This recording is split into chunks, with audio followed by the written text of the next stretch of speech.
اگر 3 ٹائم انسان کھائے، کاغذ اٹھائے، قلم اٹھائے، میرے ناشتے کا خرچہ کتنا تھا؟ مثلا 200 روپیہ، دوپہر کا خرچہ کتنا تھا؟ 300، رات کے کھانے کا خرچہ کتنا؟ 500، ٹوٹل کتنا ہوا؟ 1000۔ اللہ نے کہا ایک ٹائم چھوڑ دے، اس خرچے کو کاٹ۔ نارمل دنوں میں 1000 کا خرچہ تھا، اور جب 2 ٹائم کھاؤ گے تو 1 ٹائم بچے گا، اسے الگ کر۔ سارا دن تو نے کیا چکھا؟ بھوک۔ اب جو 1 ٹائم بچا وہ اسے دے جو بھوکا ہے۔ بھوک ہوئی، پیاس لگی تو پتہ چلا نا حسین کربلا میں کتنے پیاسے تھے۔ احساس ہوا نا کہ جب کوئی پیاسا ہوتا اسے پانی دیا جاتا ہے۔ اب آؤ زندگی امام زین العابدین میں، سب سے زیادہ مولا اگر کس مہینے میں صدقہ دیتے تھے؟ ماہ مبارک، فلسفی آف رمضان۔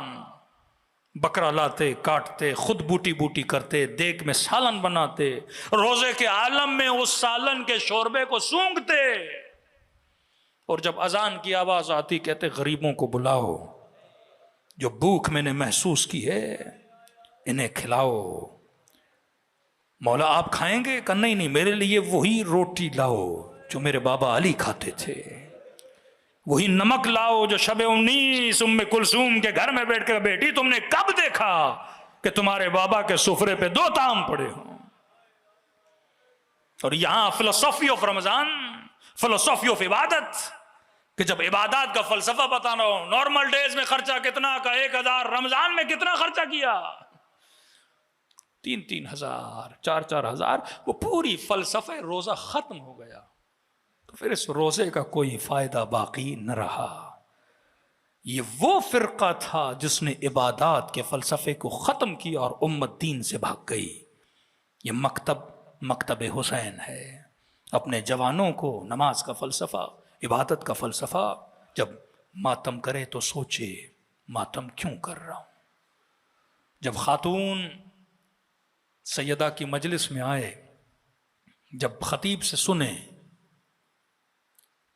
کہ کوئی ظالم 4 سالہ بچی کے پیچھے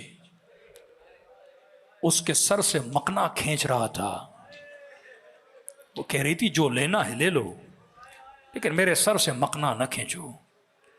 یہ سمجھے تو صحیح فلسفہ حجاب کیا ہے، کیا قدر ہے ان آنسوؤں کی جو آنکھوں سے بہیں پر گھروں کے خواتین کے سروں پہ چادریں نہ ہوں۔ آج فلسفہ ختم ہو رہا ہے۔ آج یہ بحث ہو رہی ہے کہ مجلس کا ٹاپک کیا ہو، مجلس کی ترتیب کیا ہو۔ ہم ترتیبیں کوئی انڈیا سے لا رہا ہے، کوئی لکھنؤ سے لا رہا ہے، کوئی خطیبوں سے لے رہا ہے۔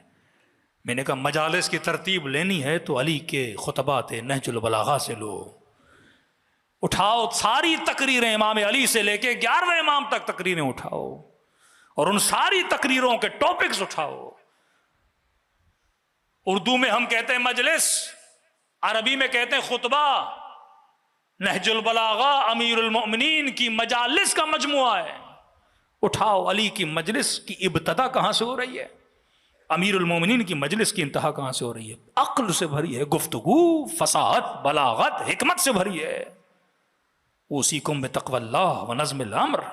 وصیت پڑھو امیر المومنین کی، وصیت پڑھو امام حسین کی، وصیت پڑھو امام زین العابدین کی۔ میں نے دین لینا ہے تو اہل بیت سے، کیونکہ وہ دین خالص ہے، اس دین میں عقل ہے، اس دین میں نسلیں سنواری جاتی ہیں۔ شیعوں کو خدا نے 2 آنسو دیے، فلسفہ سمجھو۔ ایک آنسو توبہ کا آنسو، شب جمعہ ہو دعائے کمیل پڑھو، کہو خدا کو کہ میرے گناہوں کو معاف فرما تاکہ جوار حسین میں جگہ ملے۔ دوسرا آنسو غم ابی عبداللہ کا آنسو۔ یہ نعمت کسی کے پاس نہیں شیعوں کے علاوہ۔ ہاں ہیں ایسے اہل سنت جن کے دلوں میں غم ہے، وہ بھی روتے ہیں۔ کیسے ممکن ہے کسی کے دل میں عشق حسین ہو اور سنے کہ اس بدن پہ گھوڑے دوڑائے گئے، سنے کہ رسول نے کہا فاطمہ تو بضعۃ منی، میرے جگر کا ٹکڑا ہے، اور یہ کہے کہ بابا صبت علیہ مصائب، اگر دنوں پہ پڑھتے تو راتوں میں بدل جاتے۔ اس کی آنکھ سے آنسو نہ آئے. جب پوچھا کسی عالم سے کہ 2 آنسو ہیں شیعوں کے پاس، غیر شیعہ کے پاس 1 آنسو ہے، بس 1 آنسو. رمضان میں روتے ہیں، حج پہ جاتا ہے مسلمان روتا ہے، تراویح پڑھتا ہے روتا ہے، قرآن پڑھتا ہے روتا ہے، استغفر اللہ ربی واتوب الیہ کہتا ہے روتا ہے، توبہ کا آنسو. شیعہ بھی روتا ہے. شب قدر میں آپ نے بہت گریہ کیا ہوگا، اے خدا میرے پورے سال کے گناہوں کو معاف فرما تاکہ جوار ابا عبداللہ نصیب ہو. ایک دوسرا آنسو ہے غم امام حسین کا آنسو. یہ نعمت، یہ رزق خدا ہر کسی کو نہیں دیتا.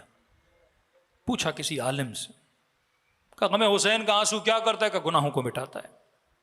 کہ توبہ کا آنسو کا گناہوں کو مٹاتا ہے.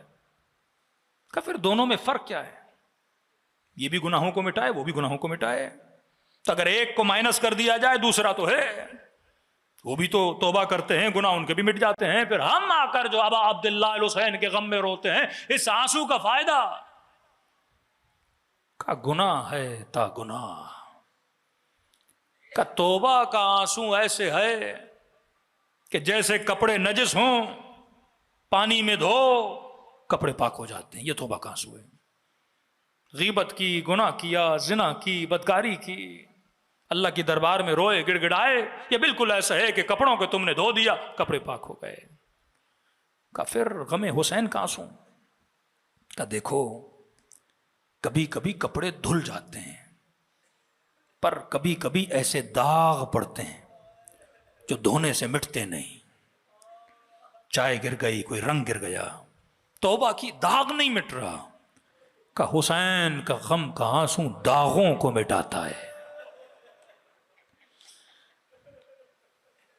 ہور پہ بڑا داغ لگا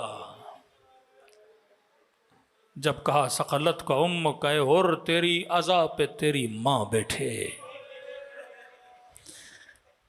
جب امام حسین کے گھوڑے کے لجام میں ہاتھ ڈالا، حضرت عباس کی آنکھوں میں خون چڑھایا کہ مولا اجازت دو بازو قلم کر دوں. کہا نہیں،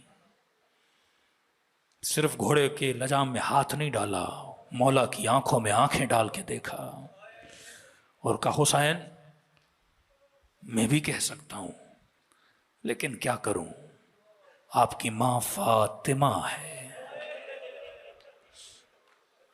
کام ہو گیا امام حسین کا.